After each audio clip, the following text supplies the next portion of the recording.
오늘은 위성사진으로 본 성경 지도 4-2 정복하지 못한 땅에 대하여 공부하도록 하겠습니다. 지난번에 공부한 대로 여호수아가 요단강 서편에 31개 왕을 정복했다는 것을 이렇게 별표로 그 31개 왕의 지역을 보여주고 있습니다. 그리고 요단 동편은 모세에 의하여 이미 정복되었던 것을 보았습니다.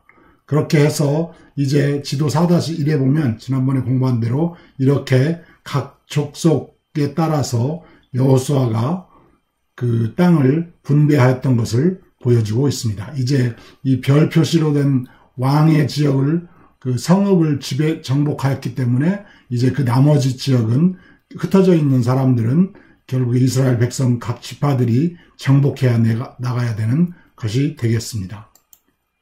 그래서 이게 전체적으로 그 면적이 얼마나 되는지를 녹색으로 보여주고 있습니다. 그런데 사사기 1장 17절에서 36절을 보면 요단 서쪽 여호수아에 의해 분배된 땅에 거하게 된 9.5 지파가 가나안 사람을 쫓아내지 못하였다는 그런 말씀이 계속해서 나오고 있는 것을 보게 됩니다.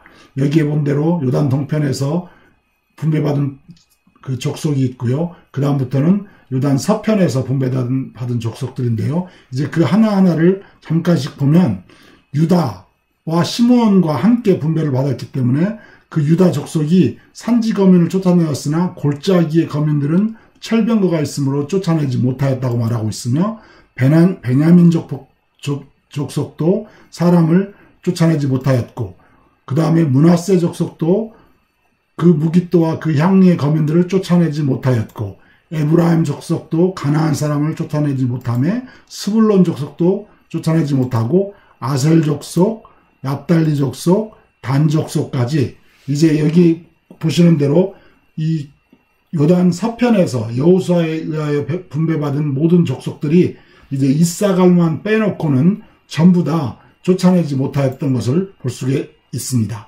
그러면 이사갈 지파는 어떻게 되었을까요? 그들은 과연 다 쫓아내었을까요? 이제 여기 이사갈 지역만 보여주는 지도가 되겠습니다. 이 녹색으로 표시된 지역이 원래 여호수아에 의하여 분배받은 이사갈의 땅입니다.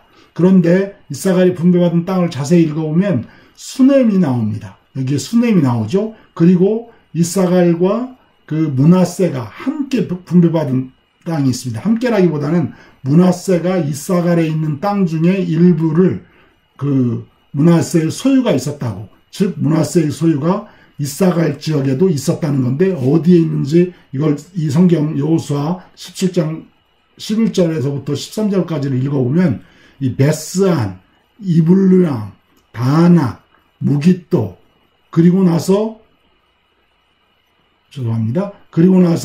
엔돌까지 모래산 건너편 수넴 그 위에 있는 모래산 건너편 엔돌 지역까지 이 므낫세의 땅이었다는 것을 볼 수가 있습니다. 그런데 여호수아서 17장 11절에서 13절을 읽어보면 므낫세의 소유가 이렇게 무깃도, 다낙, 이블루함, 베스안 그리고 엔돌처럼 이 이사갈과 접해 있거나 안에 있었는데 이 므낫세도 그 자손이 성읍들의 거민을 쫓아내지 못하며 가나안 사람이 결심하고 그 땅에 거하였다고 말하고 있습니다. 즉 이사갈도 역시나 자기네 지역이 이렇게 므낫세와 그 접경을 하고 있었지만 이스라엘 밸리를 포함한 엔돌 지역이나 이 지역들을 결국에 뺏지 못하고 이렇게 빨간색으로 된 것으로 축소된 땅을 갖게 된 결과를 갖게 되었습니다. 그래서 결국에는 모든 그 가나안 요단강 서쪽에 있는 지역의 사람들이 그 땅을 정복하지 못하게 되었다는 것을 볼 수가 있습니다. 그렇게 해서 이것이 나온 결과가 4-1의 땅을 분배받았지만 4-2 그림에 나오는 것처럼 이 노란 것만 그나마 유지하고 있고 나머지 지역은 전부 다 가나안 족속들이 차지하고 있거나 결국에 나중에는 여기도 다 섞이게 되는 그런 결과를 맺게 됩니다.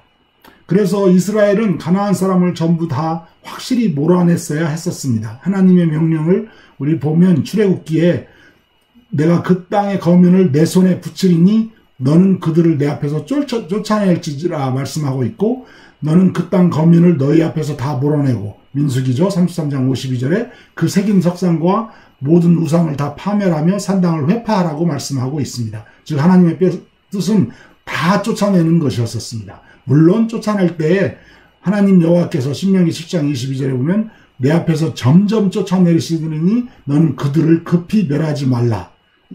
두렵건대 들짐승이 번성하여 너를 해할까 하노라. 그래서 결국에 쫓아내긴 하지만 물론 하나님의 방법으로 천천히 쫓아내는 것이었지만 그 천천히라는 속도가 몇십 년을 걸쳐서가 아니라 1년, 2년 안에 쫓아내는 것이 아니고 그 점차적으로 들짐승이 번성하지 못하게끔 자기들이 경작할 수 있는 만큼의 땅을 충분히 그 사람이 충분한 그것을 갖기 위해서 이렇게 하나님께서 천천히 쫓아내라고 하신 것입니다.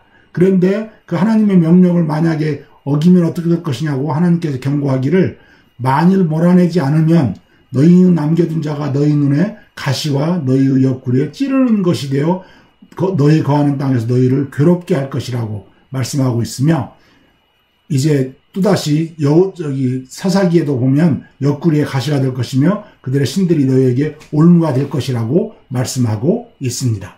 그런데 결국에 불순종의 결과는 어떻게 되었습니까?